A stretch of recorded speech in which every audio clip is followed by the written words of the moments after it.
Hi, my name is Michael, and I'm a librarian at the Borough Park Branch of the Brooklyn Public Library. And today I'm going to teach a class on Ancestry.com. Part of this class is based on a June 23rd, 2020 presentation by Peter Otis, a librarian in the Arts and History Division at Brooklyn's Central Library at Granary Plaza. Ancestry.com is currently available remotely for all people with Brooklyn Public Library cards. However, a remote license expires on April 1st, 2021, so you have about a month to enjoy this resource in your home. After April 1st, 2021, you'll have to wait until the branches reopen to allow computer use in order to use this resource. I'll be going through a lot of stuff, so I'm going to put the full text of my script in the comments for anyone who's better at learning through reading rather than listening. I will now share my screen so you can see what I'm doing.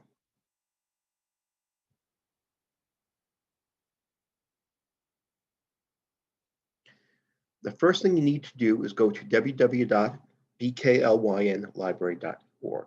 I'm going to type that here. Now you can see it comes up automatically because being a librarian, I'm on that site a lot.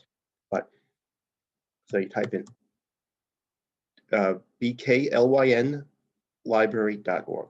Press enter. Here we go. On the left-hand side of the page, under the BKLYN logo, right over here is a column of words: borrow, learn, and attend. Click the word learn. A menu will pop up. The fourth item in the menu, and the first one that's in blue, says online resources. So we click that and scroll down using the bar on the right-hand side, right over here. The second box in the first column of resources is devoted to geology resources. So right down here, got Brooklyn Interest, then we have geology. Click the link marked View Resources. The first entry under geology resources is Ancestry.com. And you can click either where it says Ancestry.com or where it says Library Card Required. A Brooklyn Public Library card is required to access the database. If you don't have a library card or live in New York State, you can apply for an electronic library card on the Brooklyn Public Library site. I will post a link to a brief tutorial on how to get an e-card in the comments so as not to derail this lesson. And you can see right over here, it says get an e-card. Only people who live in New York State can apply for a Brooklyn Public Library e-card. Viewers from out of state should check to see if Ancestry.com is temporarily available online from their own local library. This guide can be helpful to people in that situation. So we click Ancestry.com, click Visit this resource, and there it's asking you for your library card and your PIN number. Now, I'm not going to give my library card number out. So I'm going to switch to a preloaded Ancestry.com page. Now, geological research is a lot of hard, time-consuming work. Ancestry.com geologist Krista Cohen compared geology research to making a jigsaw puzzle without a picture on the box. The Ancestry.com professional website sells subscriptions in 1 month and 6 month blocks, not hourly blocks. And the ads I've been getting on Facebook since I started researching Ancestry.com for this guide are offering 2 free weeks. So they assume that you're going to be spending a lot of time on the site. The paid version also has an option for hiring a geologist for a starting fee of $2,500. So they expect the average person to have much difficulty navigating the site. The library version is missing many of the features of the paid site and quite a few links will bring up an invitation to subscribe for $25 for 1 month or $99 for 6 months. Ancestry.com geologist Krista Cohen recommends talking to one's older relatives before conducting a search. For example, I thought that my family settled in Brooklyn after arriving from Europe. However, my father recently told me that they settled first in Chicago, only later coming to Brooklyn around the turn of the 20th century. If I didn't know this, I would have ignored all results that had my great-grandfather living in Chicago in the 19th century. However, if you find information that doesn't conform to your relative stories, but looks correct, while following your relative stories may have led you to a dead end, it may be that secrets were kept from them, such as the existence of an out-of-wedlock child or a relative who was institutionalized. Also, a relative could have been making up stories, or maybe some information got lost or confused over the years. Krista Cohen gave the example of a family who thought that they were ethnic Lithuanian when they were really from a German enclave within Lithuania. The homepage for Ancestry.com has 4 boxes detailing major categories of records: search census, search vitals, search military, and search immigration. And we will be getting to those boxes in due time, but Ancestry.com recommends that one starts with the green box that says begin searching.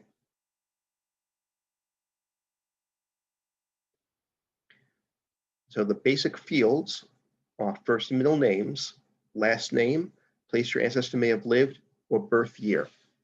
I tested it out on each of my grandparents and got from 40,000 to 120,000 hits for each of them. The default is 20 results per page. There are only about 3 correct results per page, though. The rest had errors such as wrong name, wrong city, or wrong birthday. Ancestry.com genealogist Krista Cohen advises against going past the first page in a search, no matter how many entries turn up. It also advises that once you check out the first page, even if the number of hits indicates that most of the entries will be wrong. For purposes of this class, I'm not going to use my grandparents' names because I don't want to reveal personal information. Instead, I'm going to search for one of the most famous people who ever lived, Franklin Delano Roosevelt, who was President of the United States during the Great Depression and World War II. Okay, so typing in Hyde Park, New York, for his city, and birth year is 1882.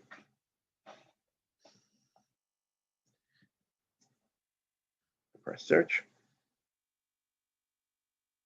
My connection was a little bit slow. We got 21,018 searches, and this is the 7th time I've done this search today, and it's been 21,018 every time. Now, I've gotten fewer results for Franklin Delano Roosevelt than any of my grandparents, but a greater percentage of the results are correct. And it's most likely for both reasons is because Franklin Delano Roosevelt was a famous person, so it's not going to give wrong answers, and or at least have fewer wrong answers than just for a regular person. And also the name Delano as a middle name probably narrows down the search as well. Now the default search settings are as broad as possible for first name. Okay, so let's go back to the search. The default settings are as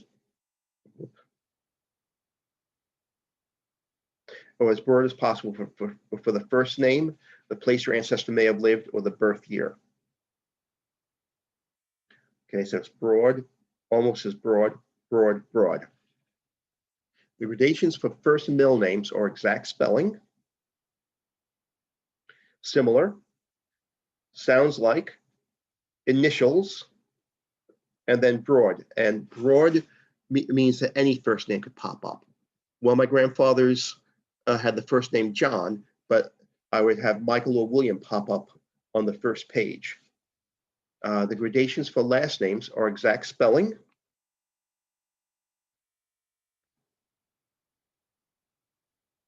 similar, sounds like, and broad.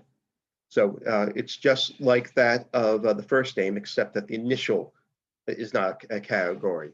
Probably because just leaving an initial as your last name is more or less useless. Broad is not the default category for last names because one doesn't want to have any last name popping up. but I guess it's an option in case someone has an extremely distinctive first name, like Delano. Now, the reason for this range is that the person who wrote the record Ancestry.com is referencing could have had bad handwriting, or filled out a form using an initial rather than a full name, or have been a bad speller, or the person recording the data could have made a typo or misheard the name. And a lot of census takers, it seems, just wrote down initials for first names rather than the full first name. And these errors could have been compounded if there was a language barrier. And some of the strange misspellings are due to SoundX, an algorithm used to search for alternative spellings of a name-based pronunciation. This allows for finding records that have minor errors in spelling, such as typing Smith with a Y instead of an I, or typos such as leaving out the vowel completely in Smith in the record or the record index. Now, if the person had a non-English name and you're having trouble finding material, you may want to anglicize the name. For example, I've found records for a person named Giuseppe after I did a search using Joseph as the first name instead. Now, wildcards are special symbols used in place of unknown letters in a word. They can be used in searches when you don't know an exact spelling. Ancestry uses the asterisk and the question mark as wildcards. The asterisk is a little symbol that looks like a star that you get when you press Shift and 8 at the same time. An asterisk represents 0 to 5 characters. A question mark represents 1 character. When searching with wildcards, Ancestry.com recommends that at least the first or last character not be a wildcard, and all searches containing wildcards should contain at least 3 non-wildcard letters. So let's go back to the search. So if you type in asterisk Onsen, that's recommended. You can also type in John So with an asterisk at the end, but they don't recommend doing a search for asterisk Onso asterisk. Or you could do a search for asterisk ILL, but they don't recommend doing a search for asterisk LL. And the wildcards can be used in various ways to replace a single unknown letter. So we have Bill B question mark LL, and that would find ball, bell, bill, ball, and bull. When I actually did a search, most of the words that came up were Bill, with a minority being Bell, but millions came up. So so the other variations would be in there, but just not in the first 20. Now you could use the asterisk to find names that begin with the same letter. So if I type in Fran with a asterisk, that would find Fran, Frank, Franklin, and both common ways of spelling Francis with an IS or an ES. And you can also use it to find first letters, because a TH Thompson and a TO Thompson sound pretty much the same. So you might be better off typing asterisk Thompson. And you can find alternate spellings of the same name. So if you type in LAC with an asterisk, you'll find Lacey with a Y, with an EY, an I, and an IE. So let's go back to our search page. A date can be specified as exact.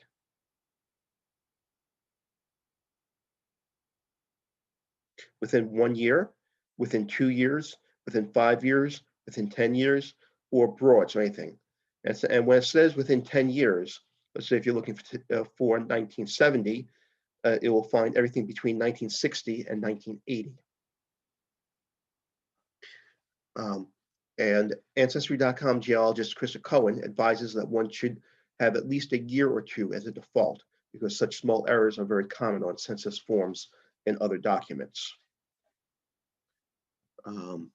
And if a possible ancestor's birth year keeps going up as the years go on, but you're pretty sure that they're the same person, they may be presenting themselves as younger on official documents in order to avoid age-based discrimination in employment.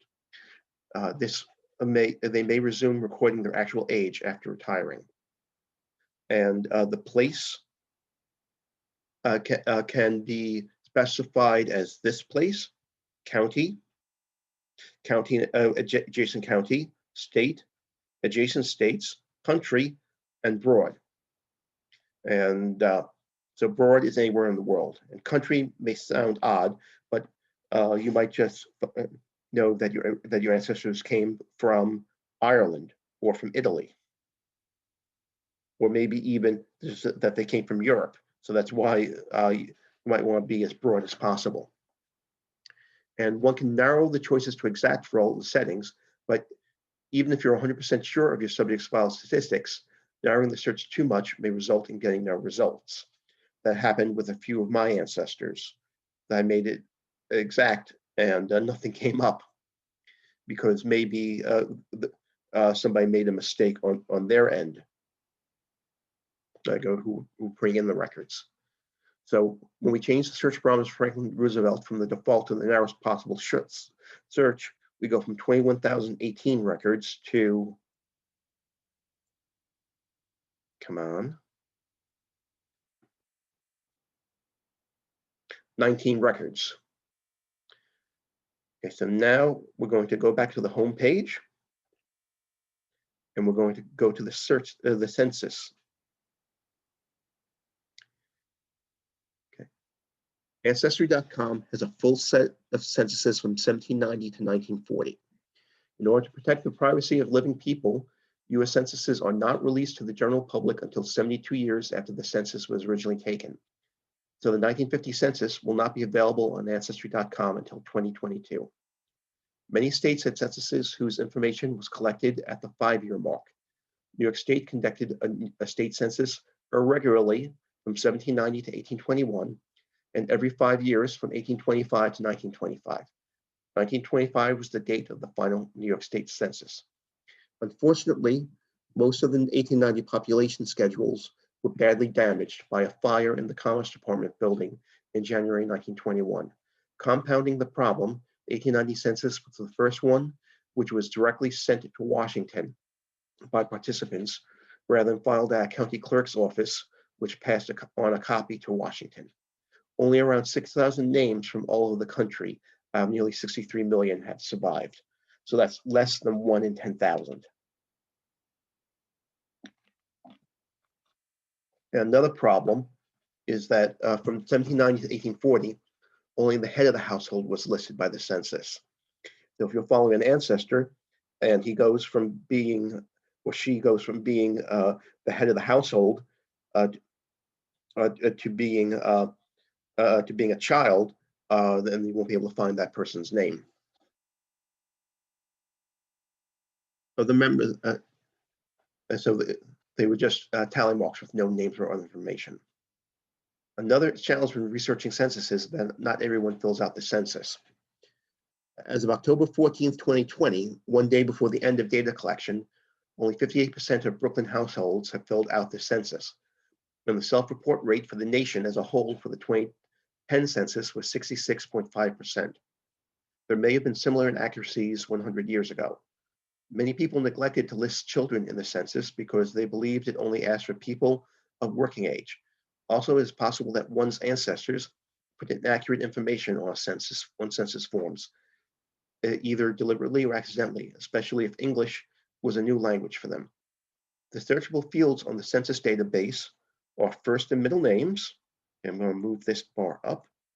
Last name, birth, death, lived in, marriage, arrival of the spouse, military, and any event. And you can add a family member. You see, you have father, mother, sibling, spouse, or child. Actually, you can only add sibling, spouse, or child. So I click sibling, and another box for sibling pops up. I click spouse, and another box for spouse comes up. I click child, and another box for child pops up. If you're looking for a step parent of one of your ancestors, you'd have to go to the record for the parent and type in additional information for the spouse.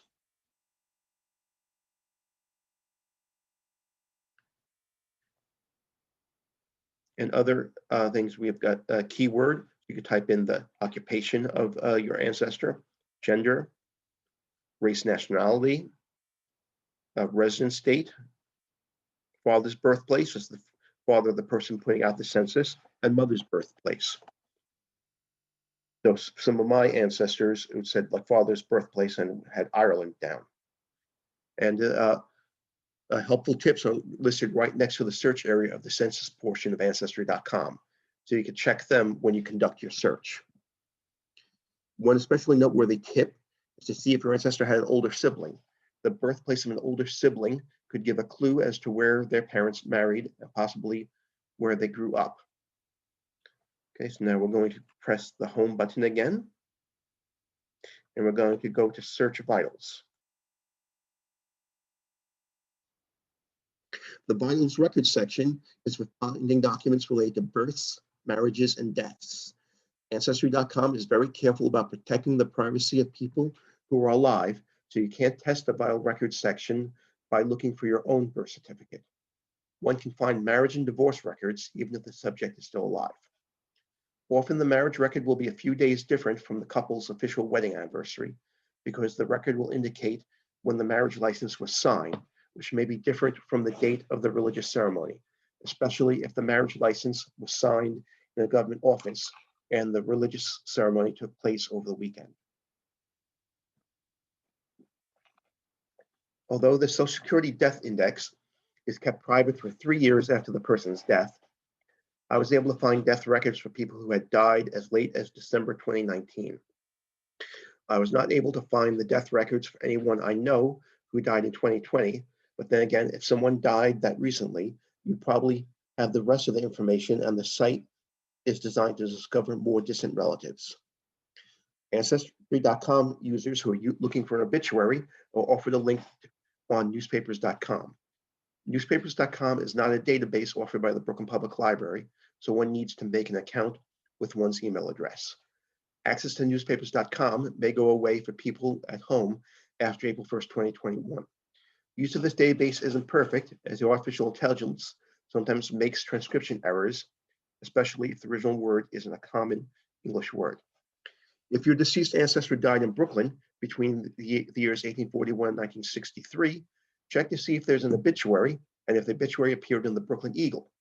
The entire collection of the Brooklyn Eagle is available in Brooklyn Newsstand, another database provided by the Brooklyn Public Library in partnership with newspapers.com. Brooklyn Newsstand may be found in the genealogy section of our databases, right below Ancestry.com, and the biography, right below Ancestry.com and the biography and genealogy master index. So let's do that. We go to www.brooklynpubliclibrary.org. We go to Learn. I move this out of the, okay, I see online resources right there. I scroll down to genealogy, scroll past ancestry, scroll past biography and genealogy master index, and I go to Brooklyn Newsstand. Okay. And I click visit this resource. Now, if you notice, I didn't type in my email address and I didn't type in my library card number. Ancestry.com is available to anyone who has internet access and goes to the Brooklyn Public Library's website. So even if you're watching this in Florida, you can look up information on the Brooklyn Eagle from there. And but since this is from newspapers.com, the artificial intelligence transcription errors may still occur.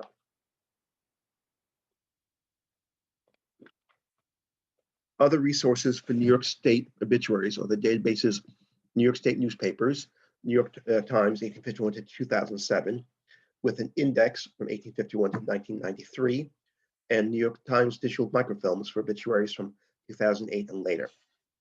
They may be found by going to the online resources section. So let's do that again. Publiclibrary.org, press learn, go to online resources, and now we scroll down to where it says newspapers and magazines. So there's Brooklyn Newsstand as a whoop.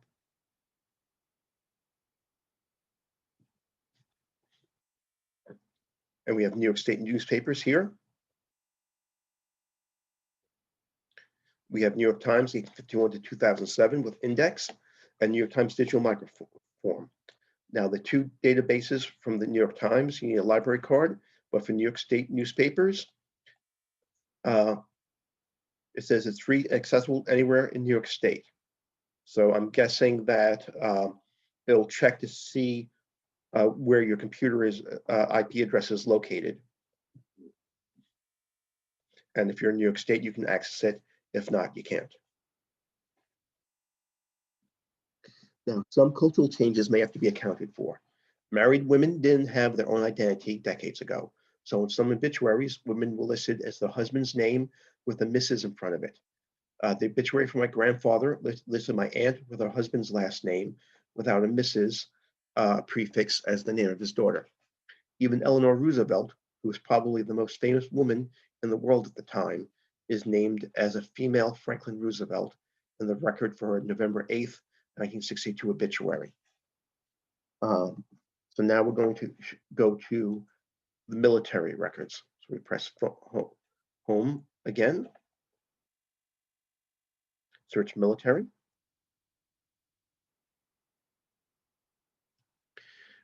Okay, the military records search may turn up more information than you might think for your male relatives who were American citizens. Even if you know for sure that your relatives did not fight in any wars, there is a good chance that they have draft records. The list for the Union Civil War draft was most men aged 20 to 45. Men who fell into the following categories were exempt from the draft. Men who were mentally or physically impaired, the only son of a widow, the son of infirm parents, or a widower with dependent children. The records for the draft for World War I includes all men aged 18 through 45 as of December 12, 1918. The list for World War II includes all men born on or after April 28, 1877. So let's check our friend Franklin Delano Roosevelt. See, because even though you would think that the 60-year-old polio-ravaged president of the United States would be the last person to be drafted into World War II, he has a draft card, and we're going to see it.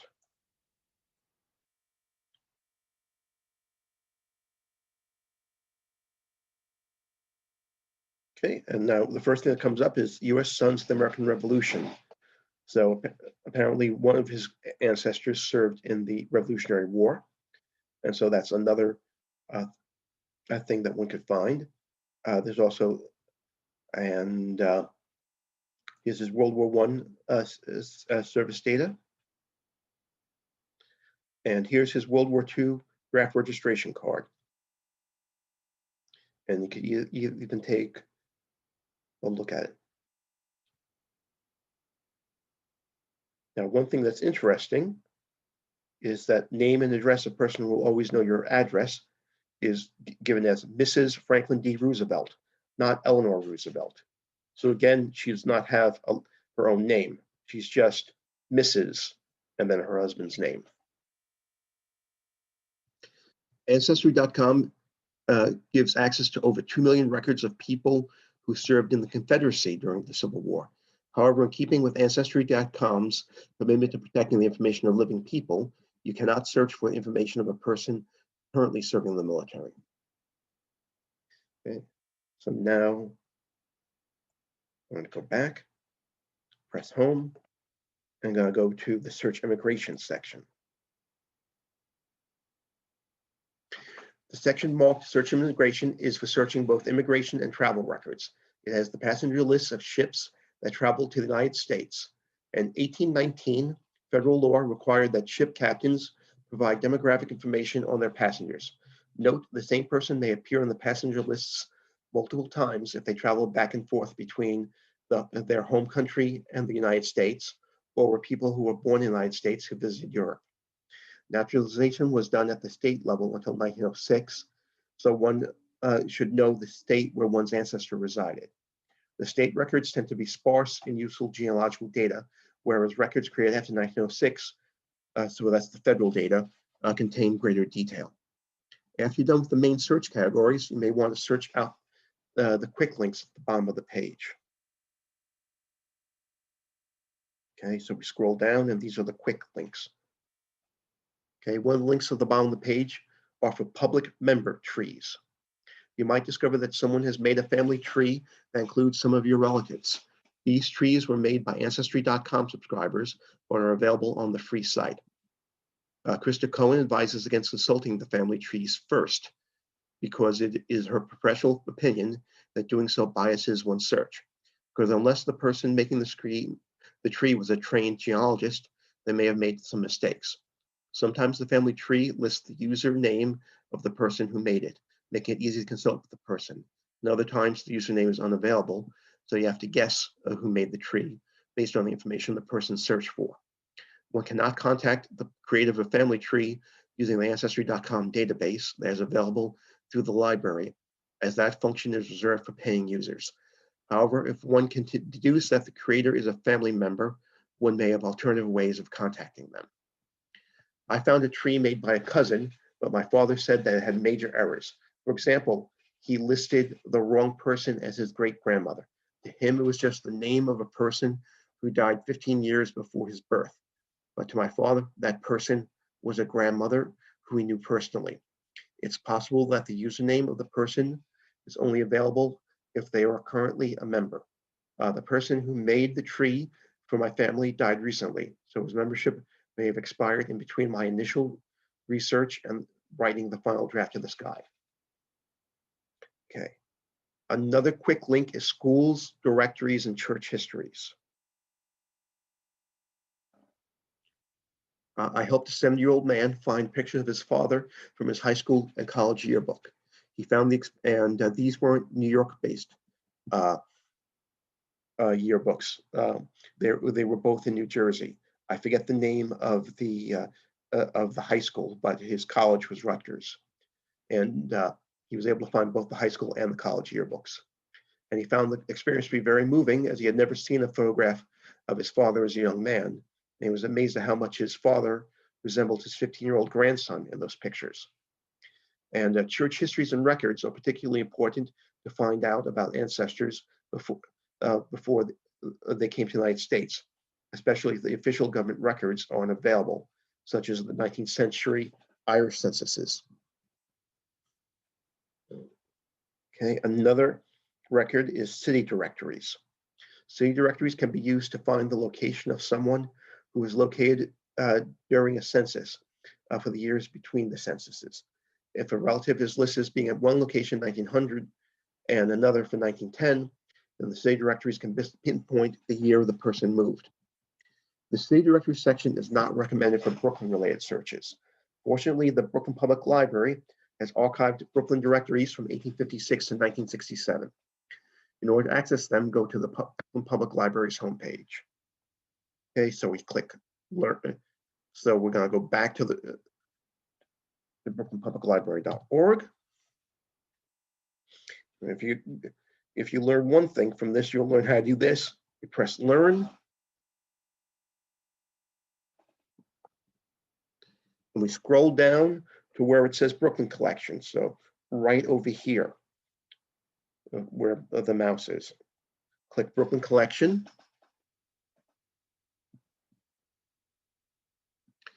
And we click Resources right here.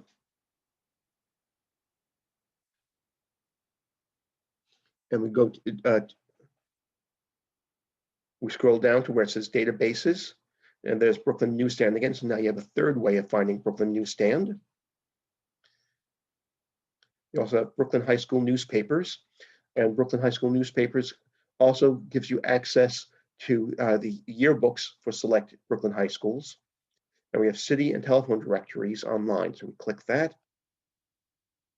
and we find all of the directories.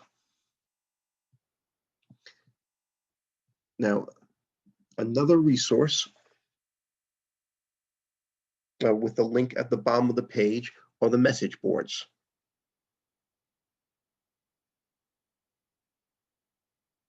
Okay, so we press home. Down here, it says message boards.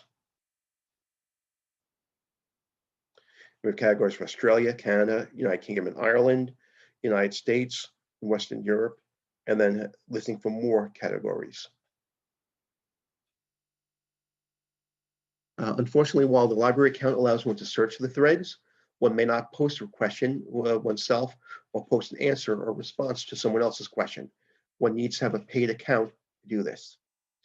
Other features that are only available to users with individual paid subscriptions at Ancestry.com are features related to Ancestry DNA products and services, the ability to create an individual user profile, the ability to create your own online family tree to connect relatives and link and organize records. Now, good free alternatives include Family Search, where you can create a user profile and build a family tree visible to other Family Search users, www.familysearch.org, Family Echo, www.familyecho.com, and access to printable family tree templates provided by Ancestry. And remember, all this is going to be in the comments, so you don't have to get writer's cramp writing all this down. And all this, and that list of stuff was provided in Peter Otis's class that he gave in June of 2020. Now, if you still can't find the needed records, there's a chance that the records aren't online. Ancestry.com gives access to over 20 billion records, with around 2 million being added every day. However, not all records are accessible. Some may be because the site hasn't gotten around to adding them, because it's 2 million a day. Some may be because the organization that holds the records makes money off giving access and doesn't want to lose that revenue stream.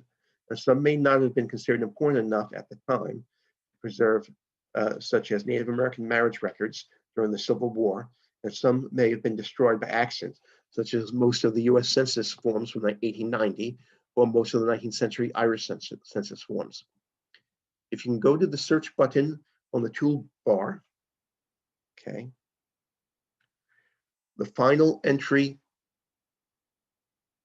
that comes up is listed as card catalog.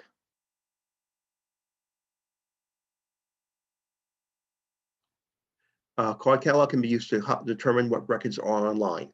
Only use the title box if you know the title of the database that you're looking for and only want that particular database.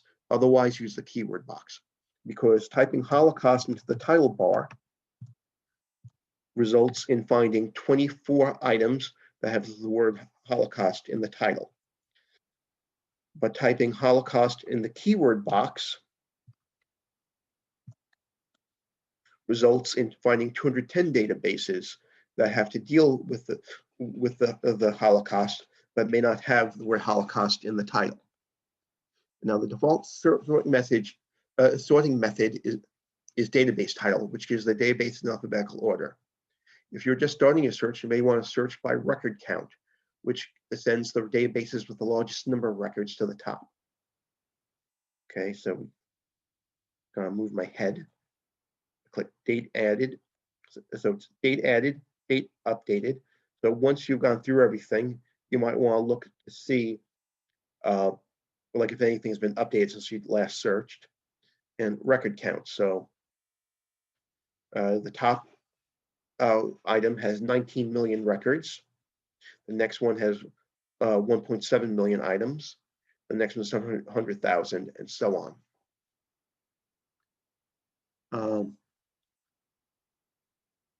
Date added, okay. People whose ancestors may have tried to apply for an emergency passport or visa at a United States consular post can type in consular and search the databases that come up. Type in consular.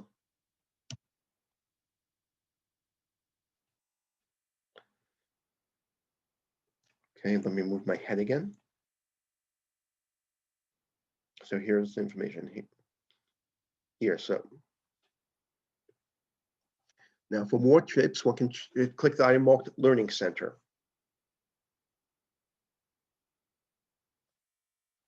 On the two, and this leads to a page that says to research aids. These provide links to articles and videos giving advice on how to search for records related to African American family searches, Native American family searches, and searching for immigrant ancestors. Pending my work schedule, I'm open to providing one-on-one. Okay, so we're now done with the lesson. Okay, so pending my work schedule, I'm open to providing one-on-one coaching for patrons, exploringancestry.com. Email me at bklynlibrary.org to set up a half-hour long appointment. This offer is good for all New York State residents, but only for New York State residents. Okay, well, I hope to hear from you soon, and goodbye.